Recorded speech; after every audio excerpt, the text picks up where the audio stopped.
Kami boleh memuji, memuliakan nama-Mu. Seperti nyanyian ini Tuhan, Engkau menjawab setiap doa kami lebih dari apa yang kami doakan. Engkau Allah yang terus bekerja dalam hidup kami. Kami percaya Tuhan itu terjadi dalam setiap kehidupan anak-anak yang percaya kepadamu. Terima kasih Tuhan, biarlah saat ini kami boleh Tuhan mau mendengar firman-Mu. Kau mengurapi setiap anak-anak-Mu di tempat ini. Biarlah setiap firman-Mu boleh bekerja dalam kehidupan mereka, membawa mereka masuk dalam rencana-Mu Tuhan. Mari Roh Kudus berkaryalah kita untuk anak-anak-Mu Tuhan. Dan pakai hamba-Mu untuk menyampaikan kebenaran firman-Mu. Engkau mengurapi hamba-Mu Tuhan. Dengan kuasa Roh Kudus-Mu biar setiap perkataan, setiap firman yang disampaikan, Roh Kudus Engkau sendiri Tuhan yang berbicara. Engkau menyingkapkannya untuk setiap hati Tuhan. Di dalam nama Yesus Engkau menguduskan ruangan ini Tuhan. Setiap kuasa kegelapan yang berusaha mencuri firman Tuhan, kami hancurkan kuasa dalam nama Yesus. Tetapi kuasa Tuhan yang bekerja, api Roh Kudus di tempat ini menyala-nyala untuk menerima berkat firman Tuhan di dalam nama Yesus. Haleluya, amin. Silakan duduk. Shalom saudara-saudara. Selamat pagi setengah siang ya ini ya. Gimana kabarnya seminggu ini? Banyak berkat? Haleluya. Yang jelas kesehatan harus tetap diberkati. Sehingga dengan kesehatan yang benar-benar bagus, benar-benar sehat, bisa datang ke rumah Tuhan untuk memuji, menyembah. Tema bulan ini diambil dari Mazmur 37 ayat yang kelima. Di sini dikatakan, serahkanlah hidupmu kepada Tuhan dan percayalah kepadanya dan ia akan bertindak. Serahkanlah hidupmu kepada Tuhan dan percayalah kepadanya dan ia akan bertindak. Gampang ya? Ngomong aja lo. Serano hidupmu nang Tuhan. Percaya Tuhan pasti jawab. Enak ya sing ngomong ya. Sing nglakoni jantungan. Tetapi di sini di Mazmur dikatakan engkau harus menyerahkan seluruh hidupmu kepada Tuhan dan percayalah kepadanya.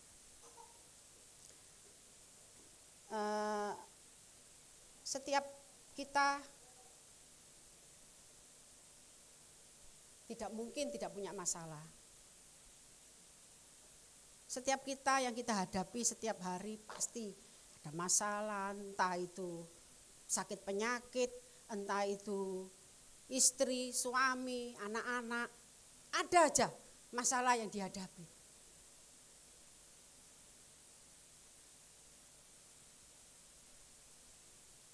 Tetapi apakah kita saat menghadapi semuanya itu, apakah kita bisa mensyukuri?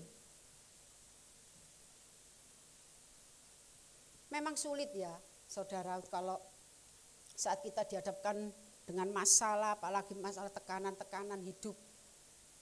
Apalagi saat ini ya, yang berita itu sudah, waduh mau perang dunia ketiga. Wah ini kalau perang dunia ketiga, semua pasti krisis moneter, krisis di mana-mana. Dan akan banyak orang-orang yang kelaparan. Itu menakutkan saudara. Tetapi kita yang memiliki Allah, yang selalu mengatakan jangan takut, jangan khawatir. Percayalah dengan firman Tuhan ini. Karena firman Tuhan ini adalah hidup. Firman yang memberikan kita hidup. Tetapi kita harus apa? Kita harus masuk di dalam firman itu. Dan firman itu harus tinggal di dalam kehidupan kita. Firman itu harus bekerja di dalam kehidupan kita. Sehingga firman itu bisa membawa kita kepada apa yang sudah Tuhan janjikan itu. Untuk kita bisa terima janji Tuhan itu. Kita kan gak akan pernah bisa menerima janji Tuhan. Apa yang dalam firman ini bisa digenapi dalam hidup kita. Kalau kita tidak tinggal di dalamnya. Firman itulah yang bisa membawa kita masuk ke dalam rencananya. Firman itulah yang bisa memberikan kekuatan baru untuk kita saat kita lemah menghadapi masalah. Disinilah kita itu dituntut untuk selalu menyukai firman Tuhan. Untuk selalu merenungkan firman Tuhan. Apa yang dikehendaki oleh Tuhan dalam hidup kita. Bukan hanya sekedar membaca terus kirim satu ayat atau berapa ayat. Setelah itu sudah. Dan itu akan hanya sekedar huruf yang kita baca. Kalau kita enggak sungguh-sungguh dengan hati kita, kita rindu untuk tahu apa sih Tuhan firman-Mu ini untuk aku. Kita harus masuk. Sehingga Roh Kudus yang di dalam kita itu, itulah yang akan menerjemahkan di dalam kita. Apa yang dikehendaki oleh Bapa melalui firman-Nya ini. Makanya mulai sekarang yang masih bolong-bolong baca firman Tuhan ya. Sekarang baca, seminggu enggak baca. 2 hari baca, 1 bulan prei. Lembur. Pulangku malam-malam enggak ada kesempatan. Tapi mulailah, ayo semangat, renungkan kalau saat kita sendiri, kita duduk sendiri, gak mungkin kan kita terus kerja, gitu, gak mungkin. Pasti ada saatnya kita sendiri, duduk gak tahu tuh menikmati apa. Tapi biarlah saat kita sendiri, saat kita mau menikmati hari yang indah itu, biarlah pikiran kita itu kepada Tuhan. Renungkan kebaikan Tuhan, kasih Tuhan. Bicaralah kepada Tuhan. Omong-omong kepada Tuhan. Nanti Tuhan akan menuntun kita, Tuhan akan berbicara. Entah itu melalui firman-Nya, entah itu melalui hamba Tuhan, entah itu melalui engkau sedang melihat YouTube. Ada hamba Tuhan bicara di situ. Tuhan bicara. Dan di sini bulan ini ya tentang percaya dan berserah. Itu Tuhan mengajarkan supaya karena Tuhan tahu manusia enggak bisa berserah, percaya begitu aja dan menyerahkan. Enggak, Tuhan tahu kalau kita ini lemah. Tuhan tahu kalau kita ini bukan siapa-siapa. Kita ini orang-orang yang identik dengan dosa. Dan Tuhan itu tahu. Manusia-manusia ini dagingnya ini lebih kerosol, lebih besar keinginan dagingnya daripada mengingini Roh Kudus. Tuhan tahu itu. Makanya Tuhan mengajar. Ini saya firman ini ya percaya dan berserah. Ini akan saya angkat di dalam firman Tuhan di 2 Tawarikh ya. Pasal yang ke-20. Di sini tentang Yosafat. Raja Yosafat yang tiba-tiba dia diserang, ada pemberitahuan bahwa Bani Moab dan Bani Amon datang untuk berperang, untuk melawan si Raja Yosafat. Kita baca ya. 2 Tawarikh 20 ayat yang ke-1. Setelah itu Bani Moab dan Bani Amon datang berperang melawan Yosafat bersama-sama pasukan orang Meunim. Datanglah orang memberitahukan Yosafat, suatu laskar yang besar datang dari seberang laut Asin dan Edom, menyerang tuanku. Sekarang mereka di Heseson Tamar, yakni En-Gedi. Yosafat menjadi takut. Ia mengambil keputusan untuk mencari Tuhan. Ia menyerukan kepada seluruh Yehuda supaya berpuasa. Dia mendengar bahwa Bani Amon dan Bani Moab akan datang menyerang dengan pasukannya, yaitu orang-orang Meunim.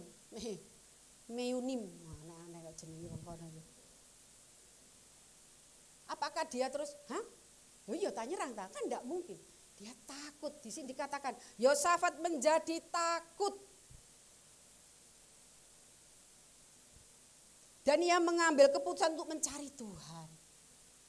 Dia enggak mengambil keputusan untuk aduh, ayo siap tentara, ayo senjata. Enggak, dia dengar itu, dia takut, tapi dia enggak mencari tentaranya itu untuk dikumpulkan. Dia enggak menyediakan untuk senjata-senjatanya itu disiapkan, tidak. Tetapi dia datang kepada Tuhan dan dia menyerukan kepada seluruh Yehuda.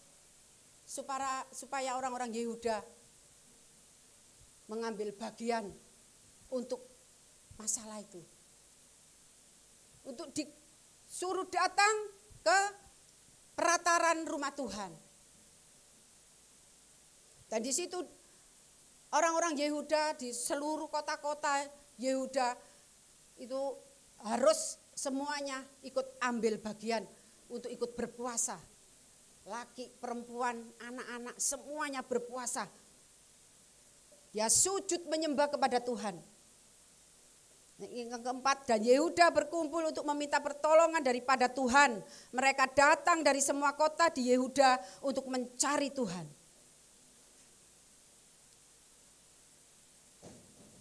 Disinilah kita ini yang sebagai orang-orang Kristen yang katanya percaya kepada Tuhan.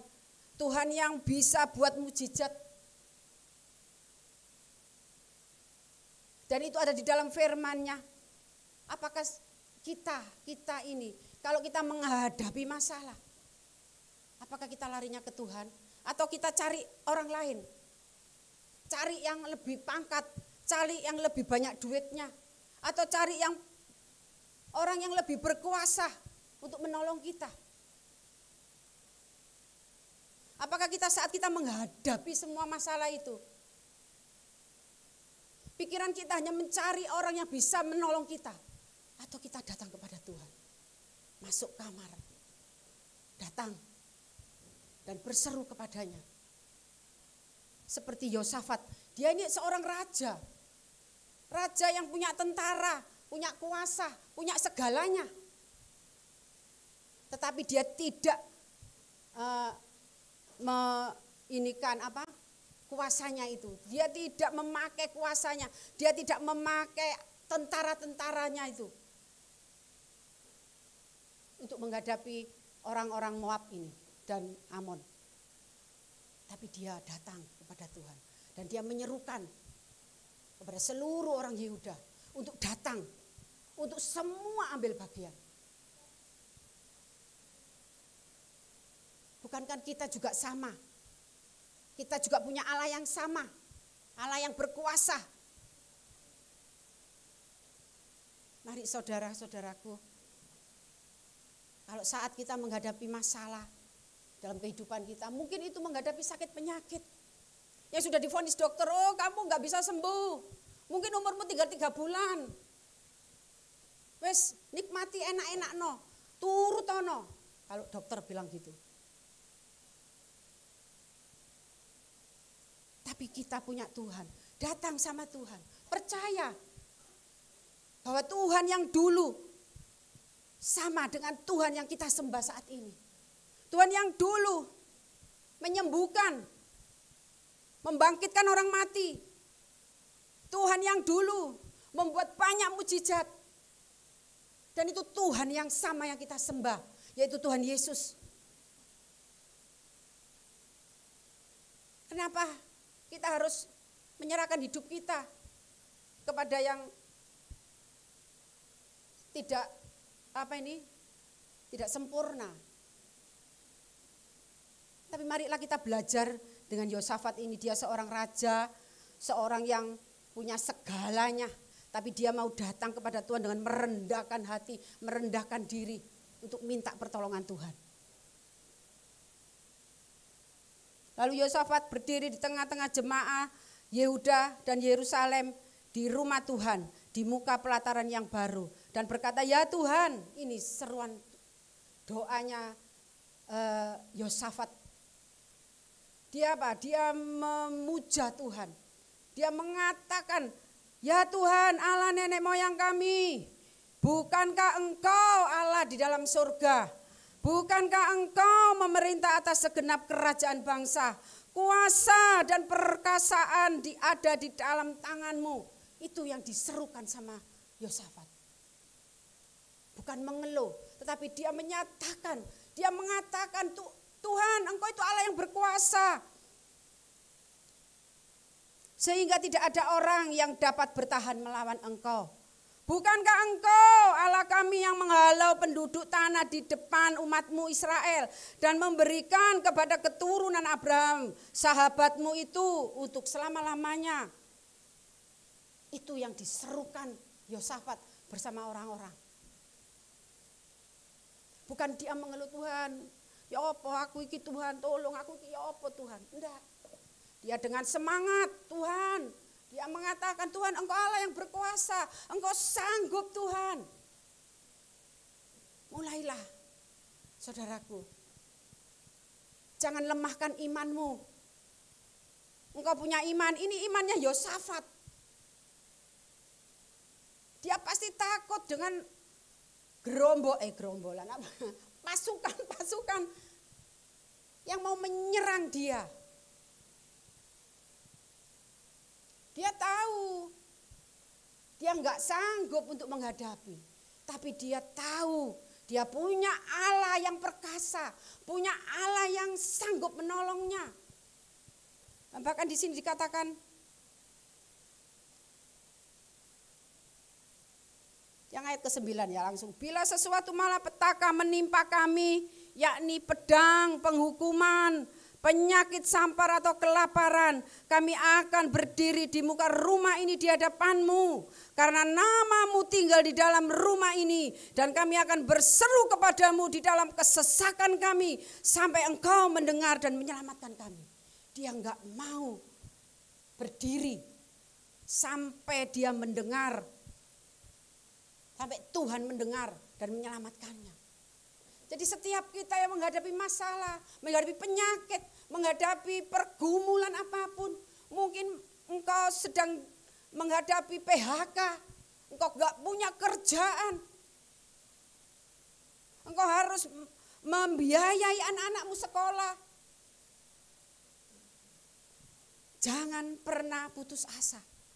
Saat engkau sujud di hadapan Tuhan, saat engkau hatimu kau serahkan sama Tuhan, engkau percaya dengan imanmu, Tuhan akan bekerja, Tuhan akan bertindak. Karena Tuhan itu Allah yang kuasa, Allah yang memiliki hidup kita.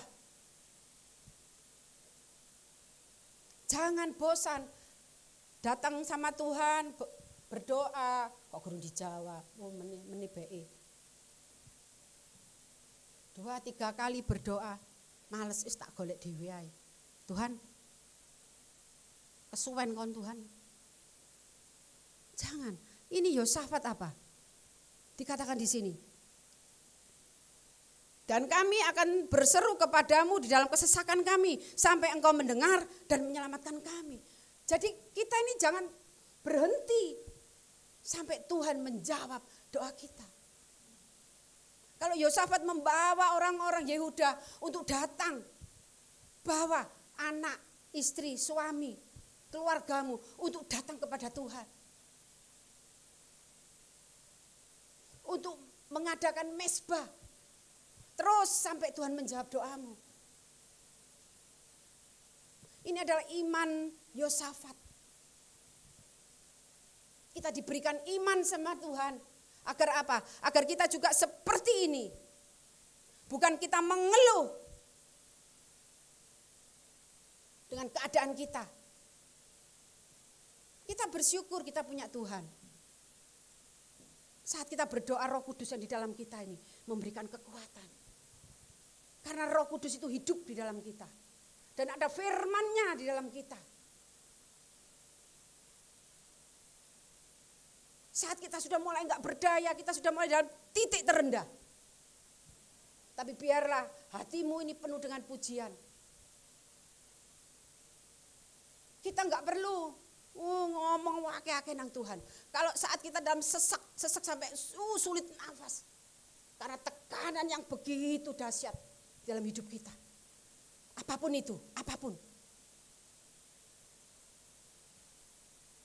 Tapi roh yang di dalam kita. Kita hanya datang sama Tuhan. Terima kasih. Ucap syukur Tuhan. Kita enggak bisa bicara. Karena apa? Karena kita sudah merasa ada tekanan. Ditekan. Sampai enggak bisa berbuat apa-apa. Tapi disitulah Roh Kudus bekerja. Memampukan kita semua. Membawa kita semua untuk memberikan apa? Semangat. Pengharapan yang baru lagi. Untuk kita bisa kembali berdiri. Kembali memiliki kekuatan baru. Itu Roh Kudus yang bekerja dalam hidup kita. Saudara yang kekasih Tuhan. Jangan remehkan firman Tuhan. Apalagi temanya ini. Percaya dan berserah. Itu kita harus melakukan, kita harus mulai belajar. Kita harus mulai merenungkan Tuhan, aku mau belajar untuk menyerahkan semuanya kepadamu Tuhan. Apapun Tuhan. Aku mau percaya kepadamu Tuhan. Seluruh kehidupanku aku percaya kepadamu. Saat engkau mengalami perjumpaan dengan Tuhan. Saat itulah. Makanya cari Tuhan, cari hadiratnya. Sehingga engkau menemukan wajah Tuhan, engkau menemukan untuk bisa ketemu sama Tuhan. Saat engkau ketemu sama Tuhan, muka dengan muka. Saat itu, engkau tidak lagi hidupmu dipenuhi oleh ketakutan, kekhawatiran, kecemasan. Takut anak-anakku nanti bisa tak besarkan, bisa kuliah enggak. Takut aku bisa enggak bayar utang. Bayar utang. Karena bayar utang itu menekan jiwa saudara. Mungkin kalau nggak bisa makan ada nasi ambek sambal, mungkin masih bisa. Tapi kalau utang sudah ditagih, karena saya mengalami saudara, bagaimana ditagih utang. Bagaimana debt collector itu datang, menyerang saya saat itu. Puji Tuhan karena saya punya Tuhan Yesus. Jadi Tuhan membawa saya untuk boleh mengalami bersama Tuhan. Saat saya pertama kali bertobat, saya ada rasa takut, ada rasa khawatir. Karena apa? Pertama kali bertobat, saya harus bayar harga. Seluruh harta saya habis. Sampai saya nggak bisa kasih anak makan. Sampai saya nggak bisa listrik ini nyala. Bukan karena lampunya pedot, tapi hubungan listrik dengan PLN tidak diteruskan. Itu yang saya hadapi. Tapi disitulah Tuhan itu bekerja. Disitulah kita tahu kalau Tuhan itu bekerja dalam hidup kita. Bahwa Tuhan itu ada. Tuhan itu melakukan.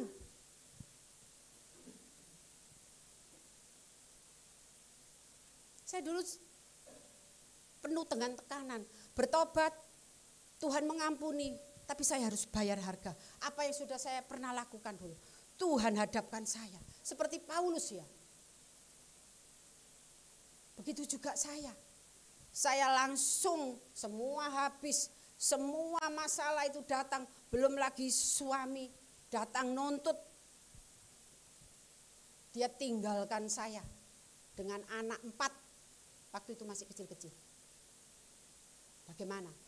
Kalau saya nggak hidup di dalam Tuhan, pasti saya sudah bunuh diri. Seperti kemarin ya Celidia, ada bunuh diri di TP. Begitu juga dengan kita. Kalau kita nggak melekat sama Tuhan, kalau kita nggak melekat sama pokok anggur, kita akan mudah jatuh. Nggak sanggup saudara, nggak sanggup biayai anak 4, mana makan, mana mereka harus sekolah, mana saya harus bekerja. Bekerja kalau memang saya datang ke perusahaan kerja, bulan depan saya bisa bayaran itu enak. Saya bekerja dengan apa? Dengan yang saya bisa, nyopir taksi, nyopir apa itu, freelance. Setiap dipakai untuk keluar kota, saya berangkat. Belum lagi saya kalau mengingat masa lalu saya, miris. Tapi saya bisa bersyukur karena Tuhan, saya ada di sini. Bahkan Tuhan mau pakai hidup saya. Saya yang dulu hancur. Dengan apa? Dengan saya belajar untuk menyerahkan hidup saya sepenuhnya kepada Tuhan. Untuk saya mau belajar, untuk percaya dengan firman-firmannya ini. Itu yang bisa menguatkan kita. Itu yang memberikan pengertian-pengertian. Firman inilah yang bicara terus dalam hidup kita. Untuk membawa kita dalam apa? Ke dalam rencana Tuhan. Ke dalam apa? Ke dalam keinginan Tuhan dalam hidup kita. Apa yang Tuhan ingin dalam hidup kita? Tuhan akan mampukan kalau kita selalu hidup di dalamnya. Saudara,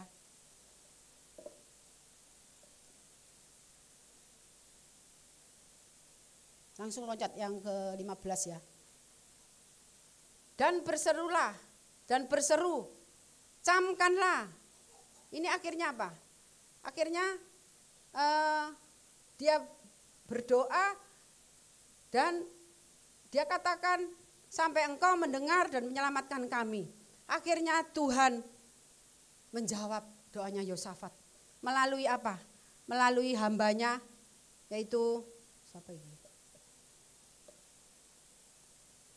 Melalui Yahasiel bin Zakaria bin Benaya bin Mataya, seorang Lewi dari Bani Asaf. Ia dihinggapi roh Tuhan. Dia dipenuhi oleh Roh Kudus. Di tengah-tengah jemaah dia berseru, camkanlah hai seluruh Yehuda dan penduduk Yerusalem dan tuanku Raja Yosafat, beginilah firman Tuhan kepadamu, janganlah kamu takut dan terkejut karena laskar yang besar ini, sebab bukan kamu yang berperang, melainkan Allah sendiri. Ini jawaban dari Tuhan untuk Yosafat. Saat Yosafat mendengar nubuat, mendengar jawaban dari orang Lewi ini, dia mulai semangat. Ya, dia semangat. Begitu juga dengan kita. Saat kita menghadapi pergumulan, saat itu tiba-tiba kadang-kadang masalah itu tiba-tiba dadak. Dadak loh, mau loh gak popo, kok saiki ngene. Tapi Tuhan, apa yang dikatakan Tuhan? Jangan takut dan terkejut. Karena kalau sampai ini, kalau terkejut kayak tapi ini apa? Jangan sampai kamu itu kalau kamu itu terkejut jiwamu, terkejut yang artinya itu sampai ndredeg kabeh. Sampai rasanya awak iki lemes, enggak bisa berdiri. Itu pernah saya alami. Ndredeg. Makanya Tuhan katakan jangan takut dan jangan terkejut. Karena apa? Itu akan membawa tubuhmu ini loh bisa bereaksi dan kamu akan sakit. Karena apa? Saat kamu terkejut, jantungmu ini berdebarnya kenceng, saraf-saraf, mungkin darahmu mulai tinggi, diabetesmu mulai tinggi. Karena Tuhan apa? Sebab bukan kamu yang berperang, melainkan Allah. Percaya. Kalau kita punya masalah, serahkan sama Tuhan. Karena bukan kita yang berperang menghadapi masalah itu. Tapi Tuhan, Roh Kudus yang di dalam kita ini, yang berperang. melawan masalah kita, penyakit kita. Seperti perempuan 12 tahun pendarahan. Dia datang kepada Tuhan itu dengan imannya yang kuat. Dan dia menyerahkan hidupnya, wis aku percaya Tuhan.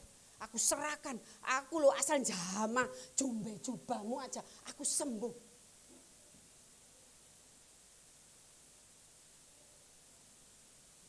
Mari kita itu lakukan itu imanmu itu. Mulailah biarlah imanmu ini tumbuh, biarlah imanmu ini mulai kuat. Pakai imanmu untuk mengalahkan semua rancangan-rancangan iblis, untuk mengalahkan semua roh-roh jahat yang berusaha untuk menekan kita, yang berusaha mencuri damai sejahtera kita.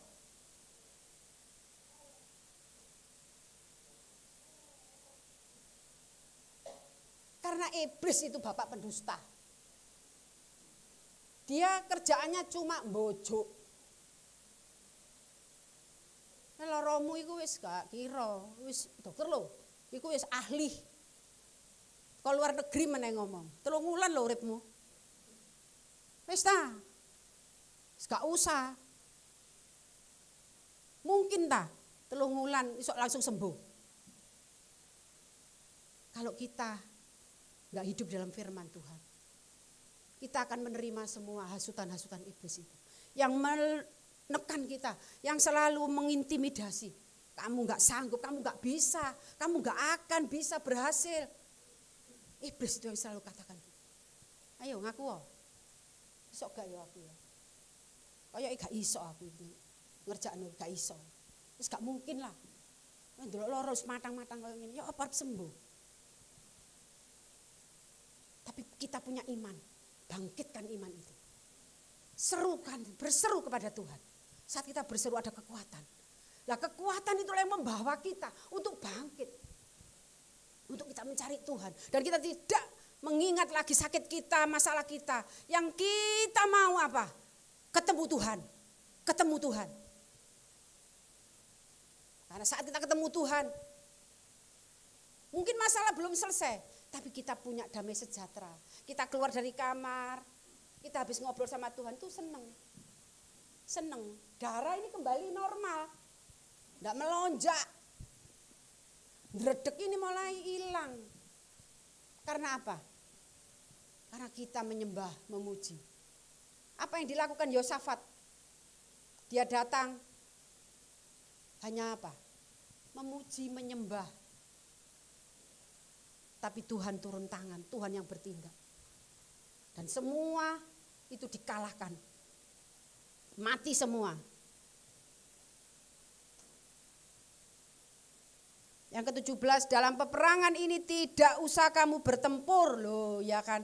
Tidak usah kamu bertempur, hai Yehuda dan Yerusalem, tinggallah berdiri di tempatmu.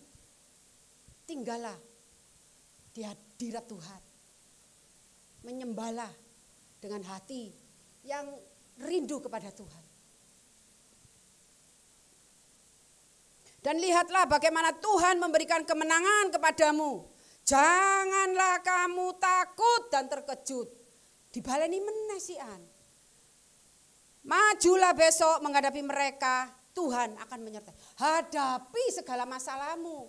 Hadapi pergumulanmu. Hadapi penyakitmu itu. Dengan iman, dengan Tuhan. Engkau sudah diperlengkapi oleh Tuhan. Dengan senjata rohanimu. Dengan iman, dengan ketopong. Dengan pedang roh. Itu gunakan. Untuk memerangi setan-setan iblis yang berusaha untuk memojokkan kalian. Memojokkan Bapak Ibu Saudara. Bangkitkan imanmu kembali. Iman yang membawa kita untuk bisa melakukan segala sesuatu yang Tuhan mau. Iman yang membawa kita untuk bisa mengerjakan apa yang Tuhan ingini dalam hidup kita.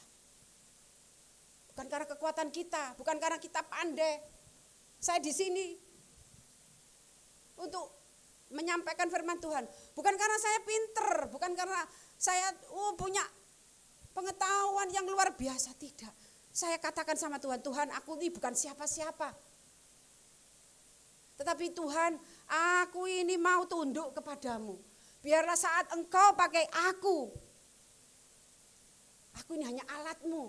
Biar Engkau saja Tuhan yang menyatakan. Karena saya bukan siapa-siapa, saya enggak punya pengetahuan.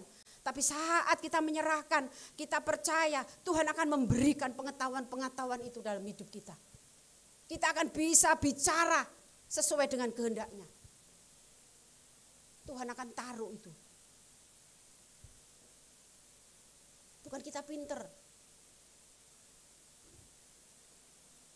Lalu berlututlah Yosafat dengan mukanya ke tanah. Seluruh Yehuda dan penduduk Yerusalem pun sujud di hadapan Tuhan dan menyembah kepadanya. Semua orang Yehuda dan seluruh penduduk Yerusalem sujud di hadapan Tuhan. Semua keluargamu, anak-anakmu, suamimu, istrimu, bahwa datang kepadanya untuk sujud menyembahnya. Jangan pikirkan lagi masalahmu, penyakitmu. Jangan pikirkan lagi kamu gak punya pekerjaan. Saat engkau datang menyembah, Allahmu yang bertindak. Jangan berkat saja yang kau cari, tapi carilah kerajaannya, carilah Tuhan. Cari Tuhan, semua akan ditambahkan. Kalau kita mencari berkatnya, kita mencari, ya sudah kamu diberkati tapi kamu gak dapat apa-apa. Habis berkatmu, selesai. Kamu dapat kesehatan, kamu diberi kesembuhan, sembuh. Tapi setelah itu, tapi kalau kamu mencari Tuhan, engkau diberikan kesehatan, engkau dipelihara hidupmu, engkau tidak pernah kekurangan, engkau tidak akan pernah minta-minta. Bahkan engkau akan dibebaskan dari hutang-hutangmu, sehingga engkau hidup dari berkat-berkat Tuhan saja. Itu akan memenuhi hati kita, hidup kita dengan damai sejahteranya. Kita akan bisa bersaksi kepada orang-orang, menyaksikan kebaikan Tuhan, apa yang Tuhan kerjakan bagi hidup kita. Kalau kita nggak pernah mengalami dengan Tuhan, kita nggak akan pernah bisa bersaksi. Kalau itu Tuhan yang sedang bekerja. Saya bisa bersaksi karena saya tahu. Saya mengandalkan Tuhan. Saya tahu saya selalu datang sama Tuhan. Tuhan tolong. Saya tahu kalau itu jawaban dari Tuhan. Tapi kalau engkau enggak pernah datang dari Tuhan, enggak pernah datang kepada Tuhan, mungkin itu merasa, oh iya rek karena aku mau merono, tolong ditolong. Oh karena aku wis ngombe obat teko dokter aku waras. Kita enggak akan pernah bisa menyaksikan kebaikan Tuhan.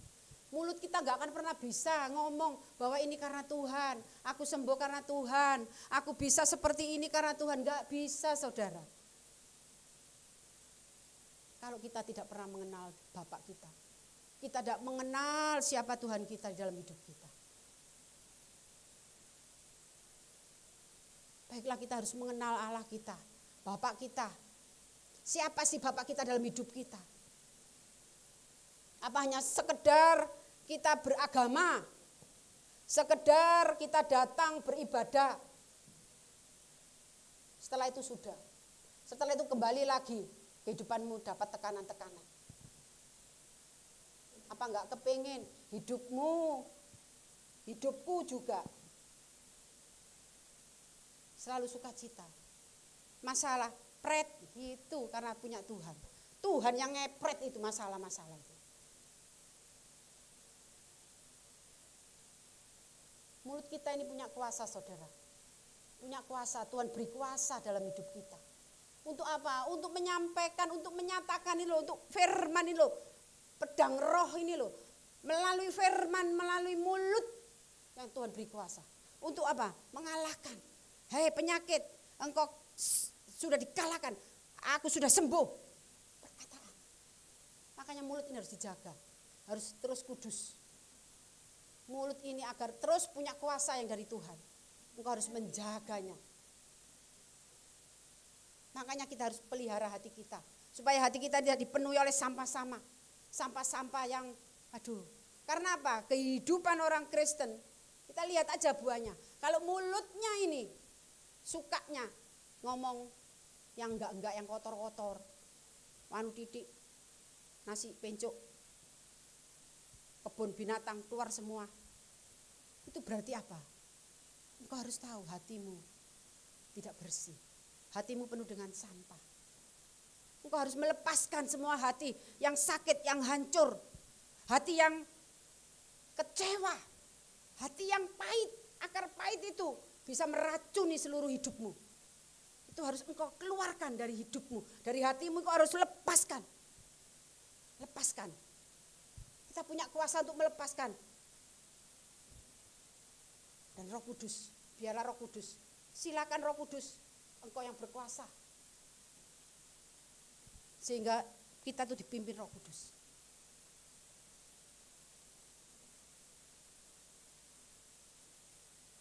Saudaraku,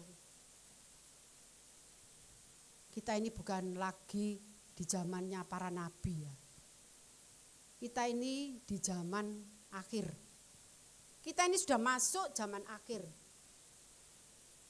Nubuatan-nubuatan di kitab Wahyu itu sudah mulai digenapi satu persatu. Kalau kita tidak diri kita sendiri bukan dari orang lain, dari hati kita sendiri, kita mau mulai mengikut Tuhan. Aku lulus melok Tuhan Yesus, melok tok. Banyak yang mengikuti Yesus. Tapi akhirnya kan ujung-ujungnya yang mengikut Yesus itu apa? Menyalibkan. Kita itu harus menjadi muridnya. Seperti murid Tuhan Yesus 12 murid itu. Dia sampai mati, dia tetap mempertahankan imannya. Memberitakan kebaikan Tuhan. Itu yang dikatakan murid, bukan pengikut. Kalau pengikut itu kan kayak apa ya? Kayak orang yang lali aku. Apa ya? Kayak ngefan gitu aja. Wah, ikut sana. Habis itu sudah. Dia nggak dapatkan apa-apa. Tapi kalau kita ikut Tuhan, sungguh-sungguh ikut Tuhan, kita akan diberkati.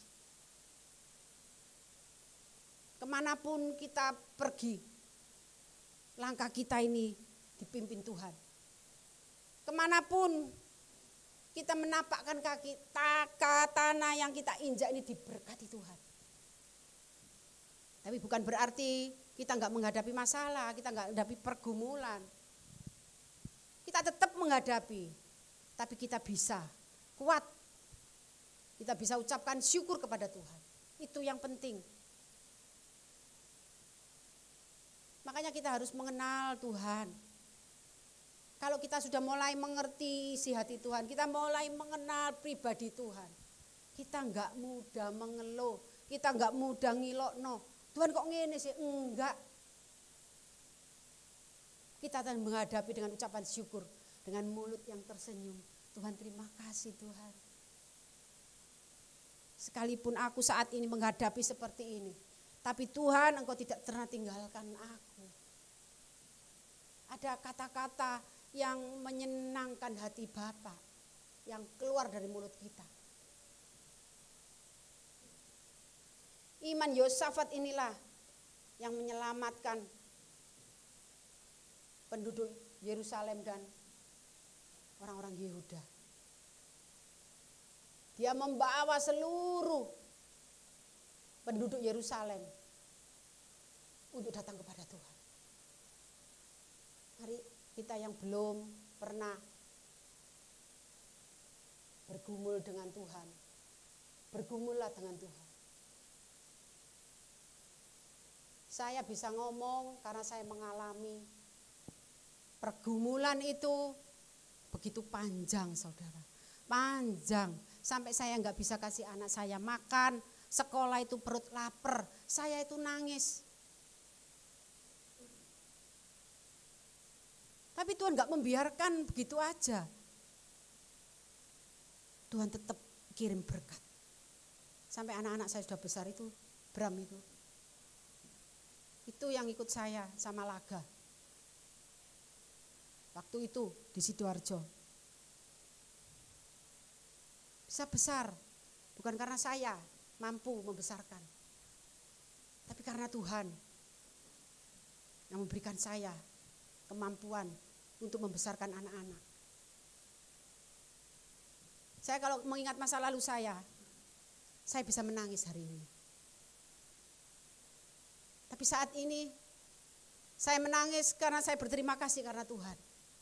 Saya menangis karena saya mengucap syukur, Tuhan kok baik. Aku dulu gak bisa apa-apa. Aku dulu gak mengerti Engkau.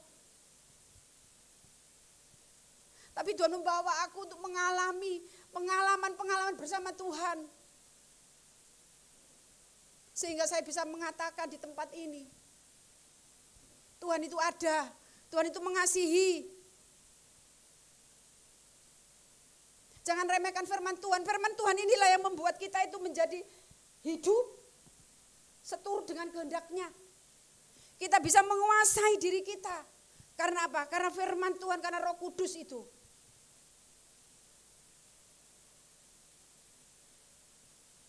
Saat kita marah, nggak mungkinlah kita itu aman-aman aja. Pasti entah itu saudara, entah itu anak yang menyakitkan kita, yang merasa kita nggak dihargai. Saat kita mau marah, saat kita mau, aku kok nggak dihargai, aku segini. Tapi Roh Kudus bicara, firman-Nya mengatakan, kuatkan hatimu. Aku mengasihimu, aku tidak akan pernah membiarkan engkau mengalami penderitaan-penderitaan. Memang benar saudara. Mungkin sekarang saya enggak berlebihan, enggak berlimpah. Tapi saya tidak pernah kelaparan. Itu yang terpenting. Jangan dianggap kalau Tuhan sudah mulai memberkati, kita punya segalanya. Enggak.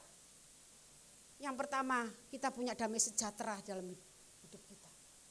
Kita enggak pernah yang namanya mengeluh, menyalahkan orang lain. Karena aku boleh saiki koyo ngene. Karena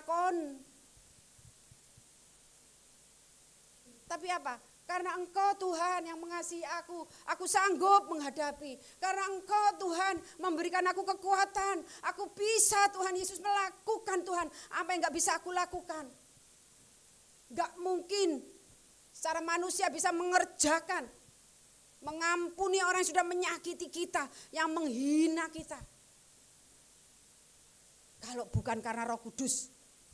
Makanya saudaraku, firman Tuhan ini sukai baca.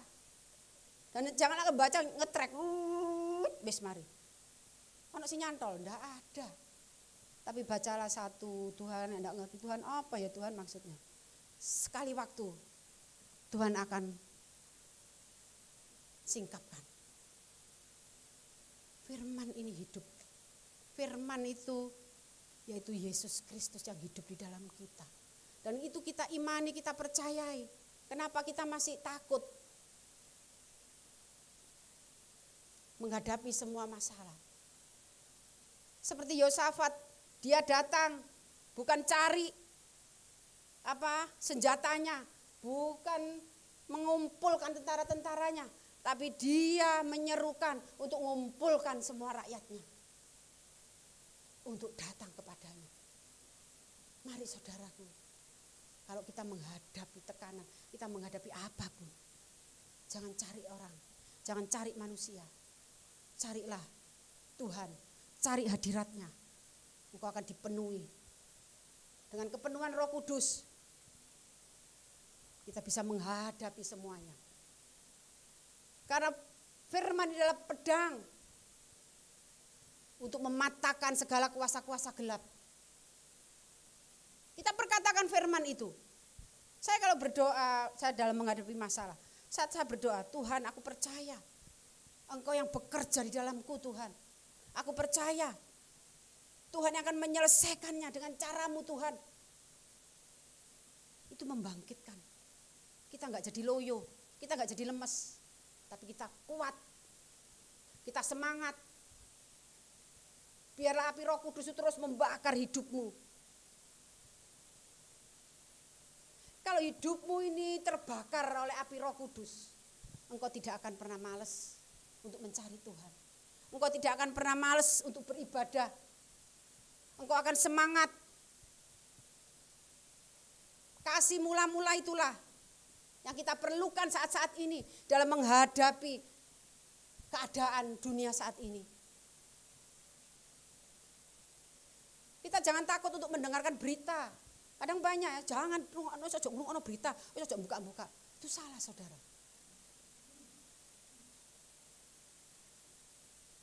Jangan takut karena kita ini sudah diberikan Tuhan perlindungan.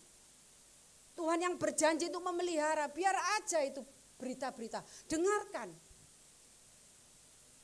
berita itu. Lalu apa? Bawa dalam doa. Jangan kita menghindari dengan berita supaya telinga kita enggak mendengar semua suara-suara yang mungkin bisa melemahkan kita. Tetapi biarlah kita tunjukkan bahwa kita itu anak-anak Tuhan. Kita itu percaya kepada firman-Nya. Saat kita melihat berita-berita yang menakutkan, mengkhawatirkan, bawa itu dalam doa. Saya seperti itu. Kalau saya lihat berita yang Israel sama Iran ini, saya cuma Tuhan, tolong Tuhan. Kalau memang ini sudah waktumu, Tuhan, anak-anakmu kau jagai. Anak-anakmu kau lindungi Tuhan. Karena itu sudah dinubuatkan oleh Tuhan ya. Gak bisa kita mau lepas dalam nama Yesus, gak bisa. Kalau memang itu harus terjadi ya terjadi. Tetapi kita minta Tuhan perlindungan, kekuatan yang dari Tuhan, iman yang terus teguh. Supaya kita tuh dibentengi oleh Tuhan. Dan Tuhan menyediakan semua yang orang-orang mungkin mencari sampai kelaparan. Tapi kita tetap diberkati Tuhan. Bahkan kita bisa membagi berkat kita. Jangan lupa saudara, kalau engkau diberkati, jangan tutup mata dengan orang-orang yang kekurangan. Mungkin cuman beras 2 kilo, enggak banyak ya. Kalau kita mungkin dapat berkat lebih. Itu loh sudah menolong. Karena apa? Karena saya tahu bagaimana anak-anak saya lapar, saya enggak ada beras, enggak ada LPG. Tapi saat saya diberkati orang, sukacitanya penuh. Cuman beras. Dimasak pakai apa? Pakai kayu bakar, ranting-ranting. Saya di belakang, untungnya belakang ini terbuka. Pakai apa? Paving, saya tumpuk 3 panci.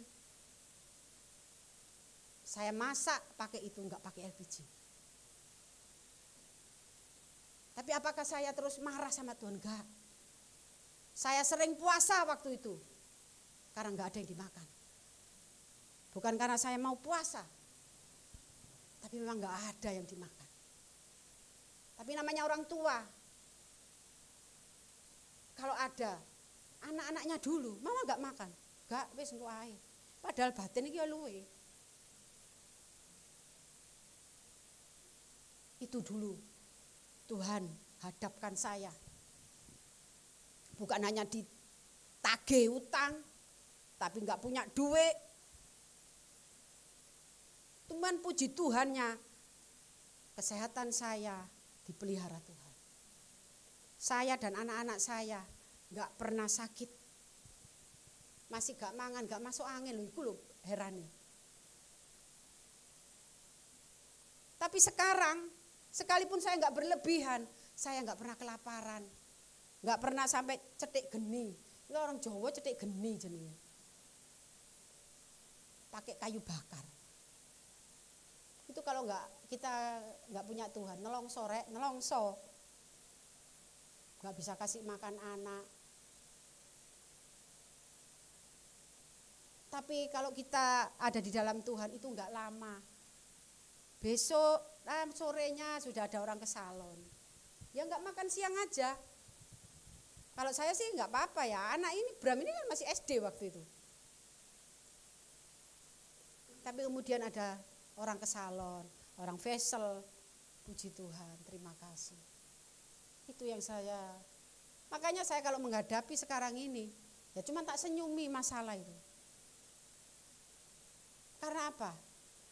Karena hidup saya ini sudah dipenuhi oleh Roh Kudus. Sehingga saya enggak dengan masalah itu enggak sampai saya itu aduh ketakutan. Mungkin kalau itu agak ada kejutan mungkin ya iya ya. Yang namanya tiba-tiba gitu kan pasti lap. Mari saudara yang kekasih Tuhan, mulailah hari ini engkau yang masih belum kau serahkan hidupmu sepenuhnya kepada Tuhan, belum percaya penuh kepada Tuhan, berikan dirimu. Bagaimana kamu bisa percaya kalau kamu enggak mengalami sendiri sama Tuhan? Engkau bisa katakan percaya karena engkau mengalami sendiri dengan Tuhan. Jangan kamu hanya menceritakan kebaikan Tuhan dari orang lain. Ih koncoku lho, wis bangkrut, isok moro-moro ono sing ngekei. Ih koncoku lho, loro. Tapi dirinya sendiri enggak pernah bersaksi. Bersaksilah dari kehidupanmu sendiri tentang kebaikan Tuhan. Bukan dari orang lain. Dari orang lain enggak apa-apa. Tapi itu tidak bisa memberkati hidupmu. Karena engkau enggak merasakan sendiri, engkau enggak mengalami sendiri. Bagaimana engkau enggak bisa makan, bagaimana engkau menghadapi mungkin suamimu, mungkin keluargamu yang harus berhadapan dengan hukum. Mungkin siapa anakmu atau siapa yang menghadapi sakit penyakit. Yang terus-terusan ada di rumah sakit.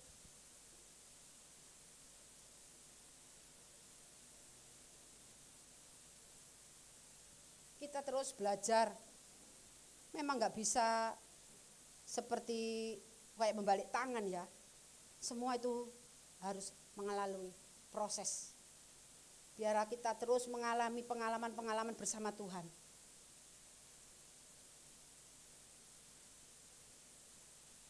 Karena kita itu dipilih Tuhan untuk menjadi kuat, untuk menjadi berkat.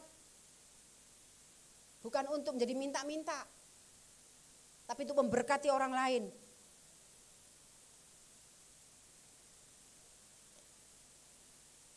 Mari saudara, kita mulai serahkan hidup kita. Jangan pernah mengeluh dengan keadaanmu. Percayalah bahwa Tuhan yang akan bertindak. Seperti di dalam Yesaya 40 ayat 31 dikatakan, tetapi orang-orang yang menanti-nantikan Tuhan mendapat kekuatan baru. Menanti-nantikan Tuhan itu apa? Selalu berjaga-jaga, selalu ada di dalam hadiratnya. Mereka seumpama raja wali yang terbang, yang naik terbang dengan kekuatan sayapnya. Mereka berlari dan tidak menjadi lesu, mereka berjalan tidak menjadi lelah. Karena apa? Karena ada kekuatan Roh Kudus. Sehingga kita itu mengatasi masalah kita.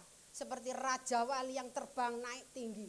Dia mengatasi awan, dia mengatasi segalanya. Begitu juga dengan kita. Kita bisa mengatasi semuanya karena Allah kita. Kita bisa menghadapi semua itu dengan ucapan syukur karena Allah kita ada Roh Kudus.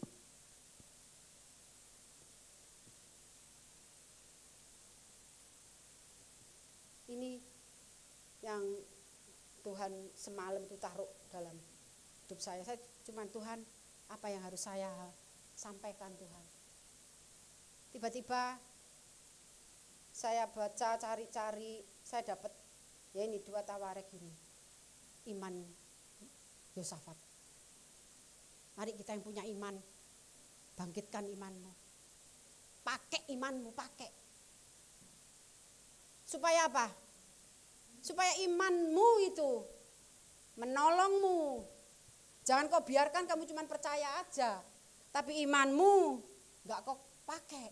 Seperti engkau punya dolar, engkau enggak tahu kalau itu dolar, kau taruh. Kau butuh untuk berobat, engkau butuh untuk makan, tapi engkau enggak pakai itu. Apa itu bisa menolongmu? No. Tapi kalau engkau tahu bahwa itu dolar bisa ditukarkan dengan rupiah, karena engkau enggak tahu kalau itu dolar enggak bisa ditukar, dipikir enggak bisa ditukar, ini enggak sama dengan uang Indonesia. Engkau biarkan, enggak menolong, enggak membantu. Begitu juga dengan imanmu. Kalau imanmu cuma kau taruh aja, percaya, tapi engkau enggak mau pakai imanmu itu untuk menolongmu.